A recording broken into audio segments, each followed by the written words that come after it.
welcome to breakfast. Thank you.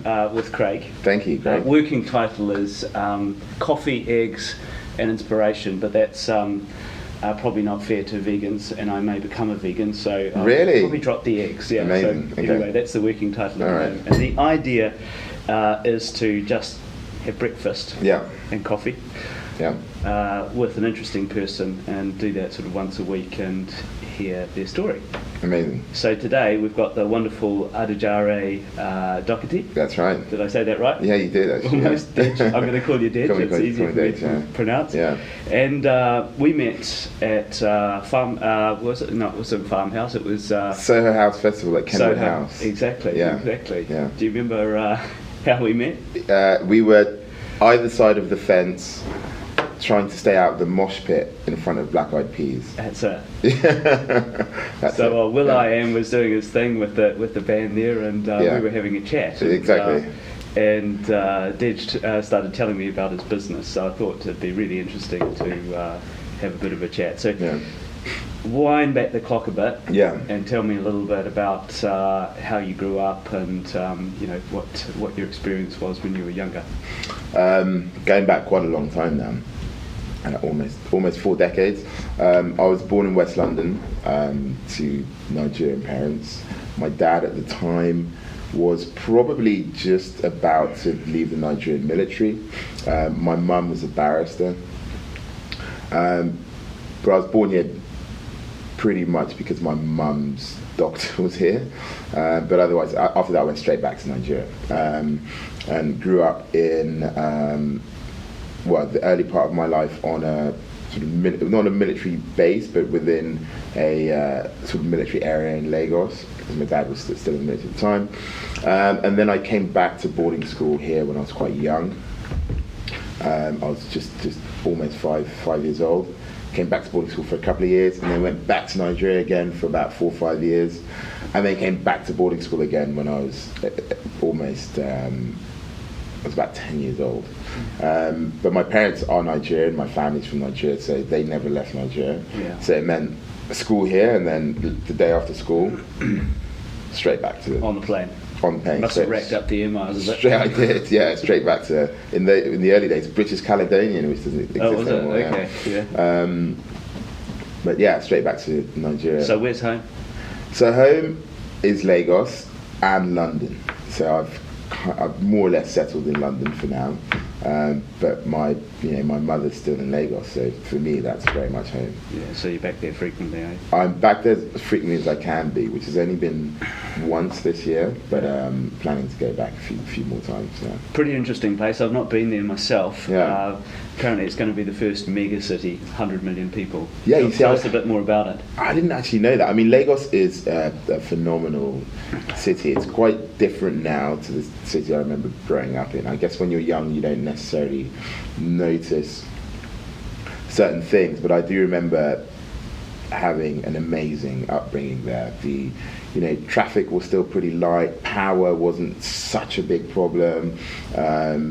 My family had millions of friends, and Nigerian culture is such that you never, and these were the days before mobile phones, when Nigeria only had, as a country, only had 100,000 fixed lines. So you can imagine that communication was a bit of a problem.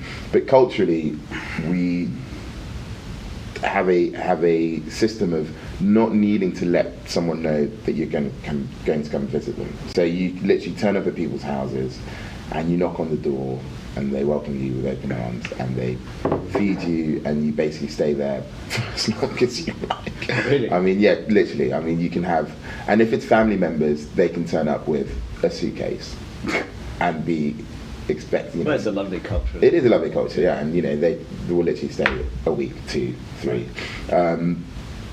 So growing up in Lagos, I remember just the sheer amount of people, and Lagos is a series of islands that are joined to the mainland by bridges. So you see water literally every day, and the temperature tends to hover around about 34 degrees, 35 degrees, really? And it's 90-something% humidity. So it's it's seriously. So you want to be in the water, really, don't you? You do, but actually we're on the Atlantic, which is pretty rough, and I'd say actually as a country. We're not like the biggest swimmers. And waves, when I was a kid, I just remember waves seeming absolutely enormous, and my family wouldn't let me anywhere near the water because it's pretty tough sea. But Nigeria as a country is incredibly interesting. I mean, we have just the fact that it even works as a nation is a miracle. We have over 500 languages spoken in the country, let alone dialects. I mean, these are real languages. We have 200 odd million people in the country. We've got a federal government system that's sort of overlaid with our traditional laws. Say where I'm from in Nigeria is actually it's an ancient city that's about 2.5 hours from Lagos called Ife, and that is supposed to be the source of all Yoruba people, which are the people that dominate the southwest of Nigeria and also the southeast of Benin Republic. So, the Yoruba tribe was actually split when the British drew a border that defined Nigeria. They actually, just essentially cut through the tribe. So, where I'm from, Ife Kingdom, growing up, my king was the king of the city where I was from. And if there's a major problem in your city, the king is expected to wade in. And sort of like the local mayor, or? Effectively, yeah. I mean, you do have literally a governor, so the city's within a state that has a governor, and it has, will have local councils, etc. But there is this sort of overlay of traditional rule as well. So the complexities in terms of social interaction, politics, diversity, religion are, they're endless. So in that way, it's an incredibly complex, but complexity creates interesting things. So opportunity and buzz, and innovation and energy. So it's just it's just got that buzz because of its complexities. But I'm grateful to have grown up in Nigeria and be Nigerian and British. It sounds like an amazing melting pot. So you're sort of backwards and forwards a lot, and your mum's still there, and you went to school and you came out of school and went on to university, I think, and started out as a lawyer. So I went to university and I studied law at undergraduate level, like half of my family. My mother, my older brother and sister also studied law. My younger sister did law and anthropology. My younger brother studied history and then did the law conversions. It's very much a family thing. Was that a sort of a family expectation, or was it something that you really were drawn to?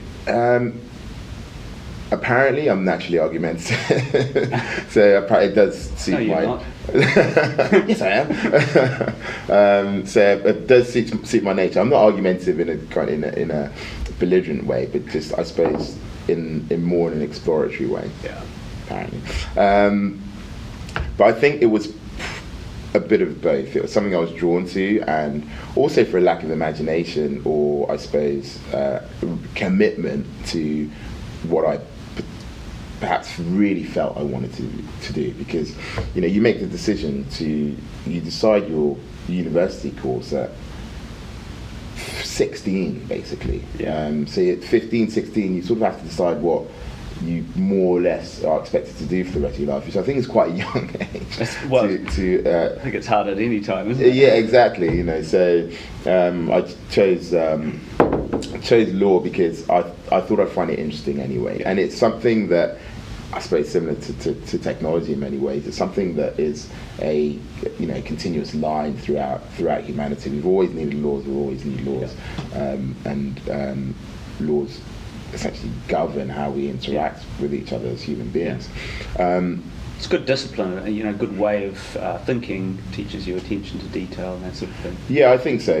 Critical thinking and being able to write, and also just focus and concentrate. I mean, it almost entirely destroyed my love of reading, because you have to read so I relate to that. We have this in common, actually. I started as a lawyer as well. Did you? Really? What did you... Quarter of a century ago.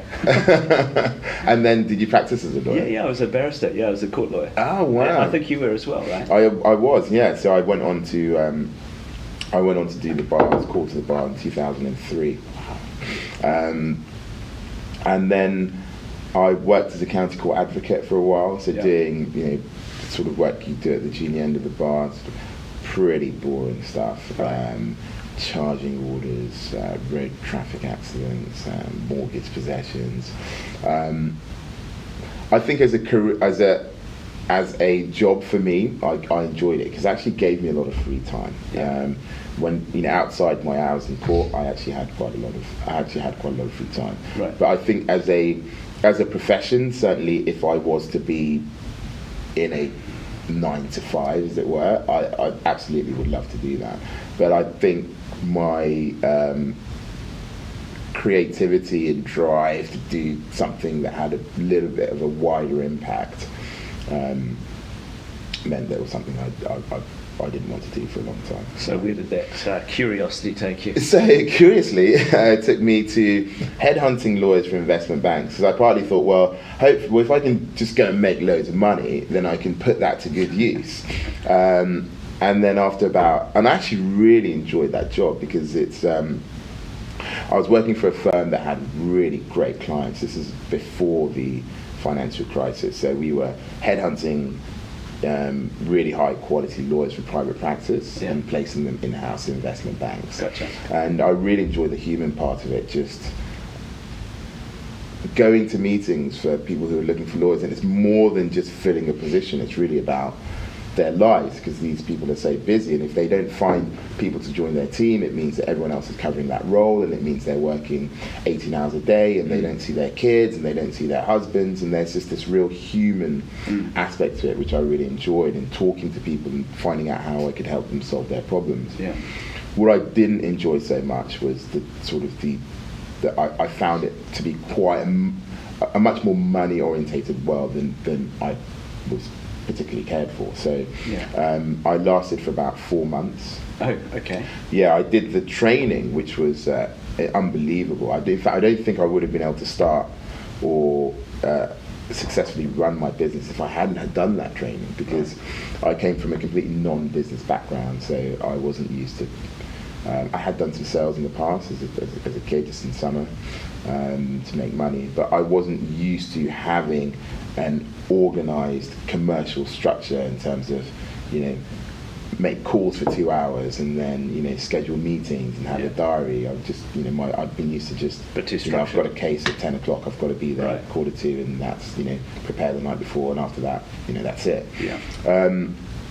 So learning that structure and just learning how to, we work from 8:30 till about 7:30, 8:30 at night every day, and just learning that, getting that discipline of just getting those hours in and having a daily structure, I think stood me in really good stead to go on to start the Wholeleaf Company. Okay. Yeah.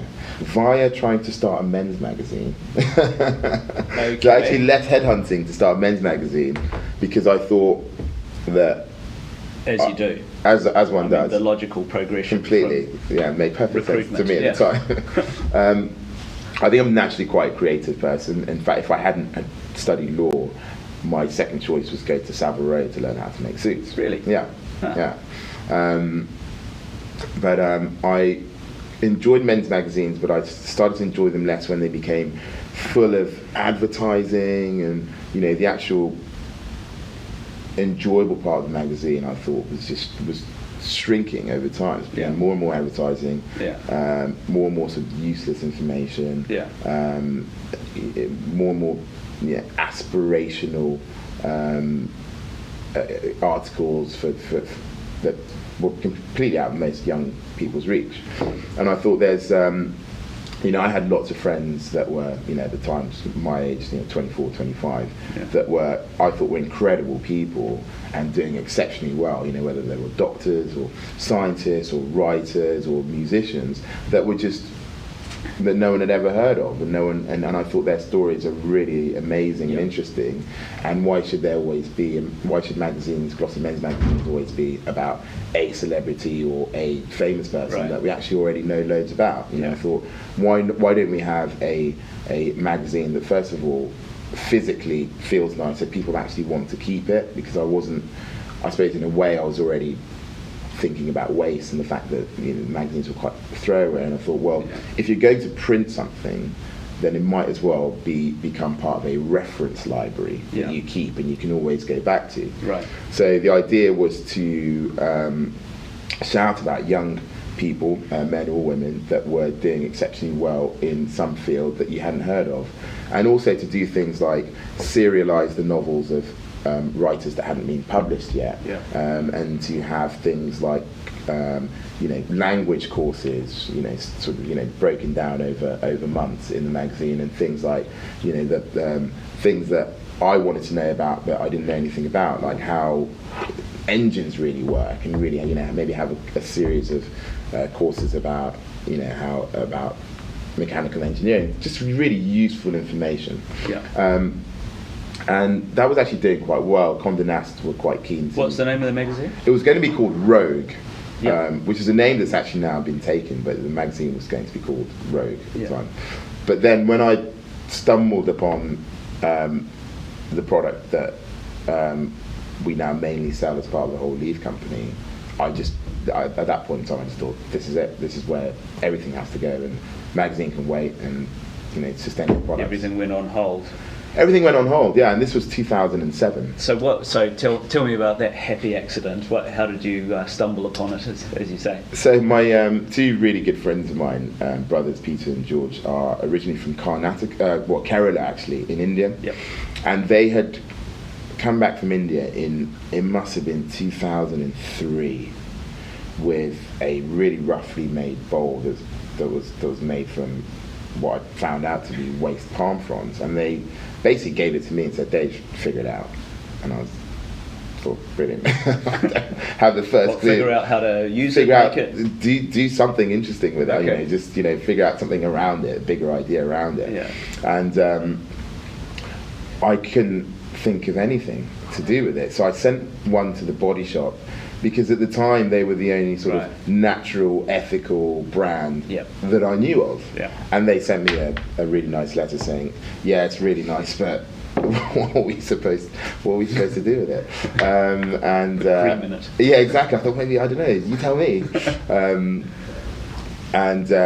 That bowl went under my kitchen sink, basically.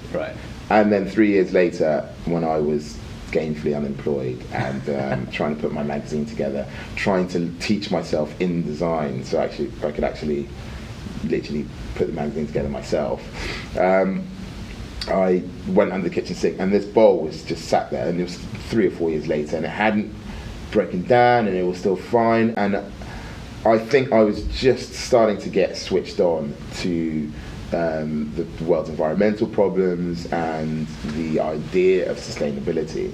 So for me, it made perfect sense that start now rather than wait, because this is, without a shadow of a doubt, I think for me as an idea, the magazine, I loved the point of it, but there were actually aspects of it that I didn't particularly like, which is that in as much as I thought, okay, if you're going to print something that's going to be a reference library, but at the same time, I think printing loads of stuff can be quite wasteful. So it didn't tick all the boxes, but when I saw this bowl, I thought, this has got to be it. We've got.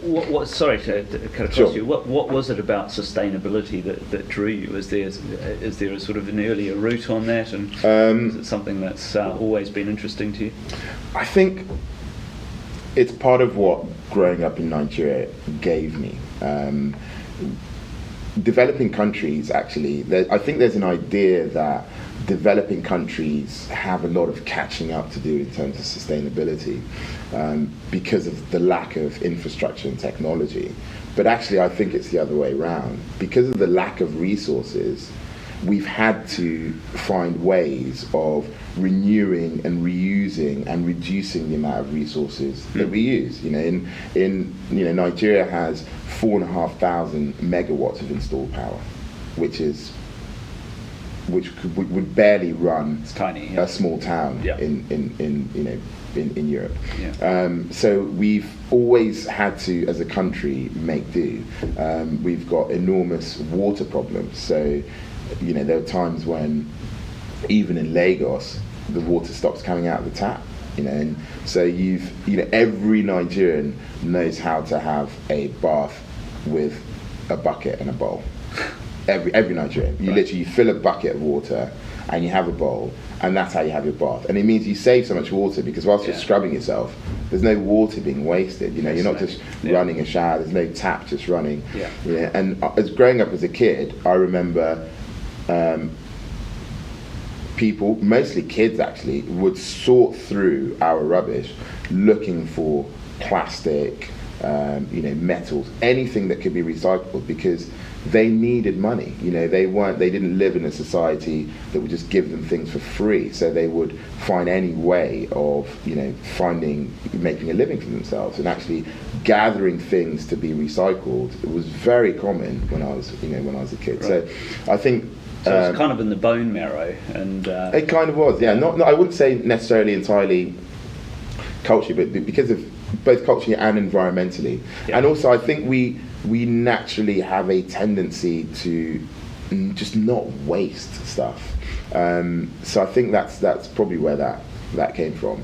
And so when I found this bowl, it just, for me, it was a very dimly lit light bulb, but it was a light bulb. Surged slowly on. It says LED. And you've got some products now. Keep in mind that some people may be listening over a podcast, so try and describe these things. So these are, to describe them, I mean, how would you describe that? How does it look to you? It looks like a platter. It's quite attractive. It has a natural look and feel. It sort of almost looks like wood. That's been carved. It has you're getting me to do it, aren't you?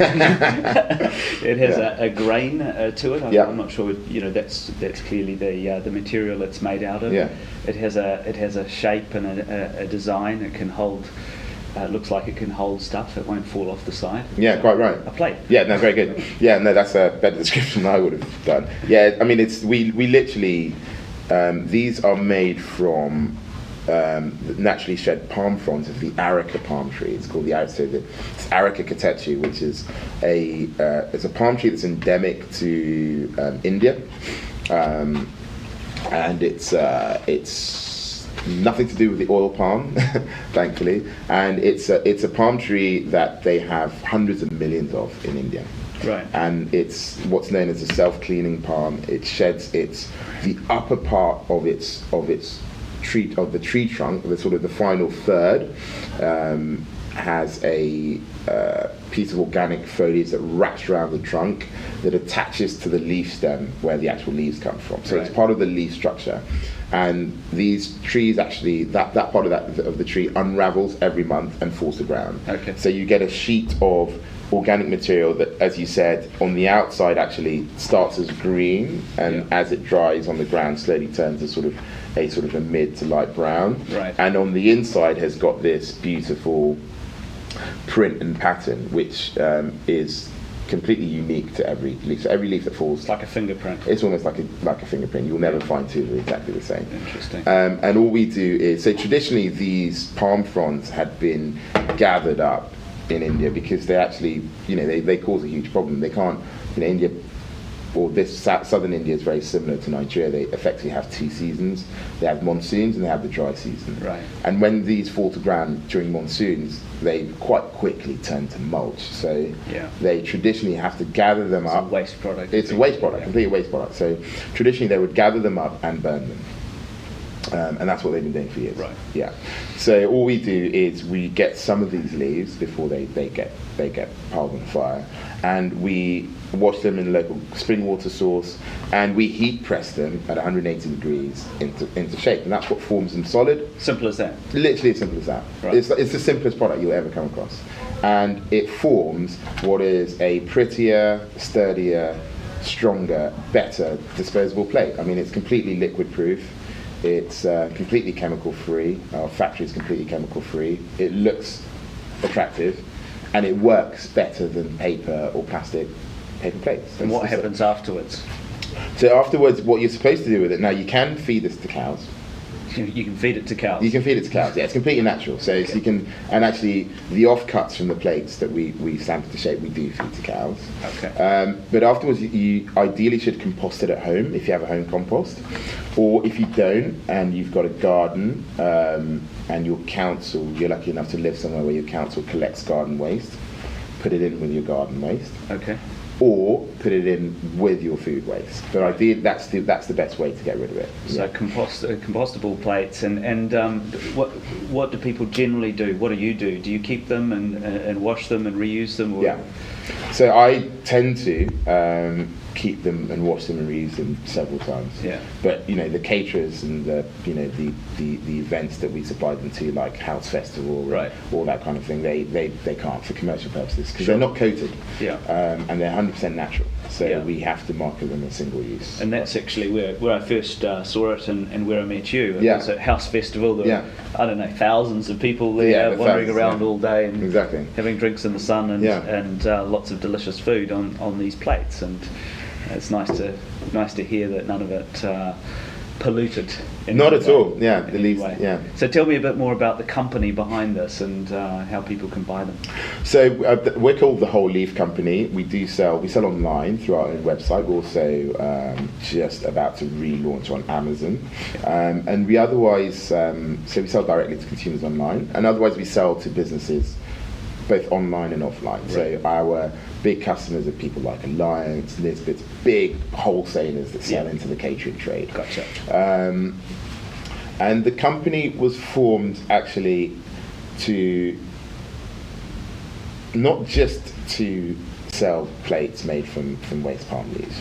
The idea was to form a brand that would represent the sustainable lifestyle brand of the future. So the idea is where we'd like to end up is a one-stop shop for sustainable lifestyle. So somewhere you can go that is something like an IKEA or a Muji or something like that, where you say, look, I'd like to live a more sustainable life. I'd like the physical products in my environment to be sustainable, and I don't necessarily want to really hunt around for it. And the idea is that we provide somewhere where you can go to, and we will provide almost anything that you can think of for your life and your lifestyle that is made and sourced sustainably. So we would have already thought of the design and thought of the supply chain and looked into all that very closely. So that's the idea, and that's where we're going. Yeah. Okay. Yeah. So spreading it into different products and slowly. In the same way that IKEA in Kamprad started off selling matches and then slowly progressed to selling gift cards, and now matches. Literally just matches. That's all he sold was just matches. So we're starting with palm leaf plates, and we'll slowly progress into sustainable, furniture and almost anything. I don't see why. One day I hope that we can sell sustainable washing machines and cars. Literally everything. We want to be somewhere where you can go and just get literally any physical product that you need. And enormous interest and demand for that. There must have been some tough times. You've got two co-founders, I believe. Yes, yeah. Like any small business, there are growing pains. Tell me about some of the challenges you faced along the way. I think the first challenge is people thought we were genuinely mad. I mean, when I went back to Peace and George and said, look, I think we can, build a brand around this product and, start selling them commercially. And they effectively said, no, that's actually a crazy idea. We've kind of, we're way past that. It took me 2 weeks to convince them. They were the one who brought it to me in the first place. So your founders needed some. Your co-founders needed some convincing. They needed a little bit of convincing. Yeah. I think they thought I was mad, and eventually I convinced them that I wasn't, and it was a really great idea. But I think it was a really odd time. I mean, now looking back, it was probably a great time to start a business because it was probably the toughest time in the last 15, this was 12 years ago, right? So 2007? 2007 we formed our first company in the brand, the Wholeleaf Company, but we had our first sale in April 2008, right? And that was real credit crunch, financial crisis. Yeah. This was the peak of it. It was in full swing. I mean, it felt like a lot of people a lot of millennials, for instance, just don't remember it. But a lot of people now, probably it's so long ago that people probably can't quite picture or really go back to feeling how it really felt at the time. It was like doomsday. It was, it felt like Armageddon. It felt like the world was falling apart. The global financial systems just crashed. Credit just literally disappeared overnight.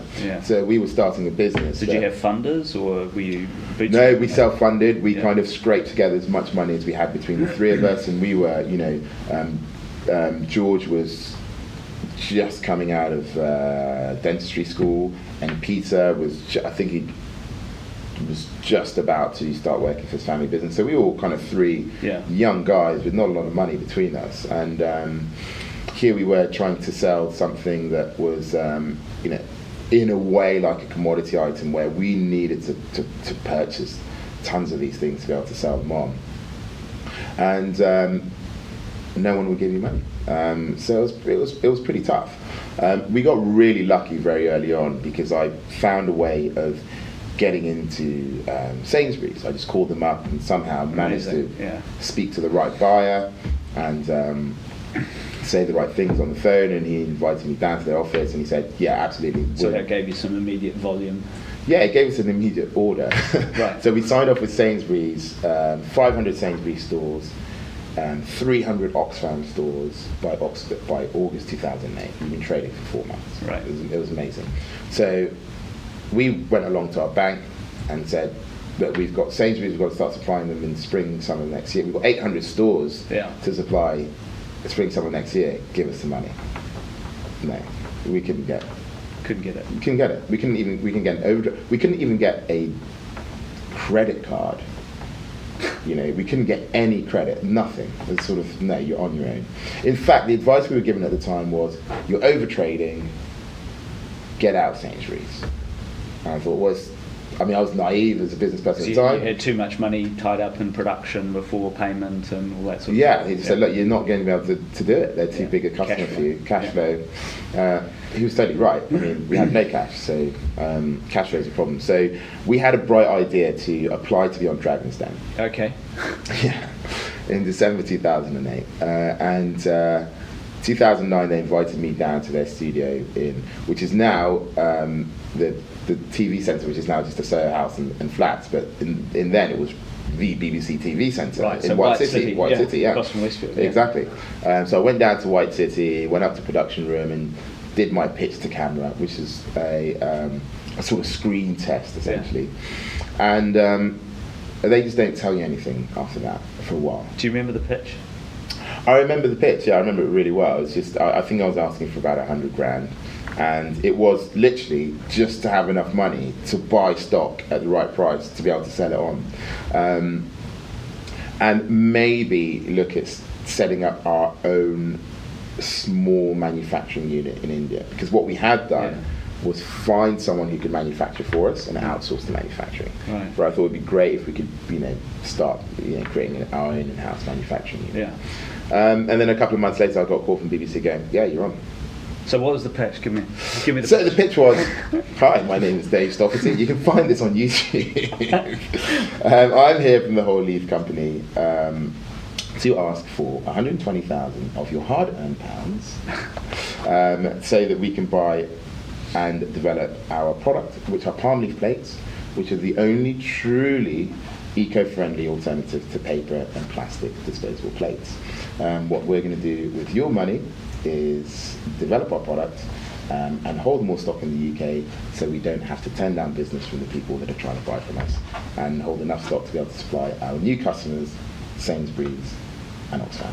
Well, that's basically it. I'm impressed. It's like 10 years ago, right? That was literally, it was almost to the day 10 years ago. So you get called back. You're on the show. That must have been nerve-wracking. It was nerve-wracking because I used to watch Dragon's Den. It was one of my favourite programmes. I loved it. Yeah. So I think just turning up and first of all, it's in a studio. And who were the dragons at that time? So there was this Peter Jones, Theo Paphitis, Duncan Bannatyne, Deborah Meaden, and James Caan. Right. Classic, so the originals. Classic lineup. Yeah. And you have to turn up to Elstree and Borehamwood Studios at 6 a.m. And no, you obviously haven't slept because you've been up all night trying to get gross profit, turnover, and you wake up to it, gross profit, net profit, turnover, exactly. Remember your figures. So you turn up with, having had an hour's sleep, and you get fed, coffee and Coca-Cola. So you're slightly, literally. I thought you were going to turn up with this lavish breakfast and healthy food. None of that. And everyone gets their makeup done, and you do the bit. So the original Dragon's Den, you remember you walk up these stairs, yes, which aren't actually real stairs. Oh, aren't they? No. So everyone does the stair walking bit. It's just a staircase with nothing. The illusion is shattered. I thought it was this sort of this abandoned warehouse. Yeah, abandoned warehouse. No, it's none of that. There's literally just a set. It's just a set. Okay. So you do you film your stair walking bit, and then everyone gets put in a sort of a holding pen. Yeah.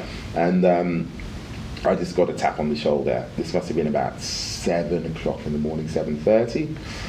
Got a tap on the shoulder, saying, "Dave, producer wants to see you." Go next door, chat to producer. He goes, "Right, you're going to be on in 3 minutes. Just make sure your flies are done up, and and that is it. That's the advice you got. That's literally the advice you get. Make sure your flies are done up. You're on in 3 minutes, and you're literally on in 3 minutes, and that is it. It's just from there to there. One take. So they just say, look, we're just going to roll camera. We don't cut. The only time you might cut is if if you say something about having got a contract or a deal, and they ask you to produce that evidence. Right.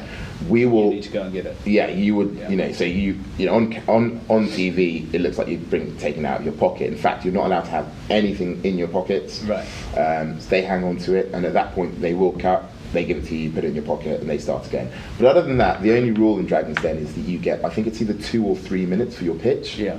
Is the only time you're guaranteed. Yeah. And after that, they can keep you for as long as. So you've got to be succinct. You got to get your point across. Yeah. And you obviously had some interest. I had some interest. So I was in front of them for 2 hours. What? Yeah.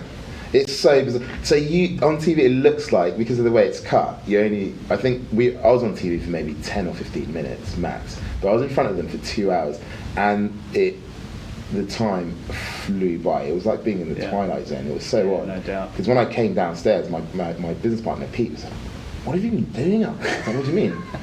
You've been up there for 2 hours. Did you get the money? No. So we got loads. The interest was incredible. They thought it was just the best product. Yeah. But they were convinced that because of the credit crunch and the global financial crisis, trying to introduce a product that's more expensive than its counterpart, paper and plastic, at that time was going to be a difficult thing to do, and that we would struggle to get to the volumes we needed to get to bring the price down to somewhere where it was price competitive with paper and plastic. So you walked out with your fly done up. My fly's done up. And no money. And no money, but I felt like they were wrong. I just thought they underestimated the purchasing public, and I just thought, that actually what was happening at the time, which I didn't know, it was just gut feeling, was that sales of organic products, for instance, through supermarkets actually went down. But over that time, from 2007 and right up through the recession, right through to still now, sales of fair trade products were growing in double digits in grocery, so 11, 12%. So what was happening is that the consumer was caring less about themselves, so not consuming organic products, but actually spending less money, but being more precise and more thoughtful about where they were putting their money. So consumers were choosing more expensive fair trade products. Even though they had less money, they were still choosing more expensive fair trade products because it was fair over that period. So how'd you get your money? So in the end, we didn't get the money, but we we scraped together just about enough money to be able to have the stock for 6 months. You slid on through, and then it started to grow. I guess. Yeah, and it slowly started to grow. And actually, Dragon's Den really helped because not everyone who does the film and gets on TV. Even some people who get investment don't get on TV. Really? Yeah. So for us, just the marketing, the exposure was like free advertising, I suppose. Completely. Yeah. And I'm not sure we would have survived as a business without it. Yeah, because it was very early stage social media as well. So we didn't have the catalytic effect that social media would give us now. There was no Instagram, for instance. Right. Twitter was at its early stage, as was Facebook. So we were doing what we could with social media, but it just wasn't quite as enormous a catalyst as it can be now. Yeah. So we just kind of struggled on through, doing the best we could, and it brought a lot of attention, and it meant that we were able to get customers that, bigger customers that would pay us up front, and we would deliver 6 months later and that kind of thing. And we just kind of bumbled our way through it that way, growing very slowly. We always had a cash deficit. We always had a problem with cash flow, because we just needed to pile cash into our inventory to be able to sell on. Our industry is just in time, mostly. They want product in 2 or 3 days. So you've either got it or you don't. And we just kind of bumbled on through until, for a long time actually, for probably about another 7 years after that. And I think, and I'm thankful, if I ever meet him, I'll be enormously grateful. I am enormously grateful, but I'll tell him if I meet him. Sir David Attenborough, for me. Sir David Attenborough, okay. I thought you were going to say Peter Jones. Or no, Sir David Attenborough changed. I think he's changed the world in the last couple of years. Not just him, but the team around the Blue Planet. The ocean. It's really raised awareness and made it a wonderful thing to be. Absolutely. I think it did more than raise awareness. I think there was enough awareness, but it was not powerful enough for people not to ignore. I think when we first started talking about sustainability, some people didn't even really understand what it meant. But 5 or 6 years ago, everyone knew what it meant, and everyone knew that we shouldn't really be using plastic, and everyone knew all those things. But no one was really doing anything about it. Well, he may be watching this, so you can thank him. Thank you, Sir David, for changing the world. Dej, what an awesome story and a fantastic product. So if somebody wants to buy one of these, how do they do it? You can just go to search the Wholeleaf Company, or go to thewholeleafco.com, or go to Amazon and search the Wholeleaf Company, and you can buy loads and give them out to your friends. And I'm also really grateful to our really early stage e-commerce customers, actually, because once we set up a platform online, we were getting cash flow. And actually, it was just the people who were randomly finding us online and just going, I've never heard of them, but it looks great. I'm just going to send them money and hope the product turns up, and trusting us. If you search if you search paper plates globally, we would come up with the top 3 results. Because it was really early stage, so and people weren't really focusing on SEO, and we sort of did. In 2009, we were looking at keywords and meta tags, and so SEO, search engine optimization, not paying for ads, but getting there sort of organically. Getting there organically, and we were, we were very fortunate to have the benefit of that very early on. So all these things came together to allow us to survive. Wow. Yeah. Amazing story, amazing company, amazing guy. It's a good note to end on. Amazing. Thanks for your time. Thanks very much.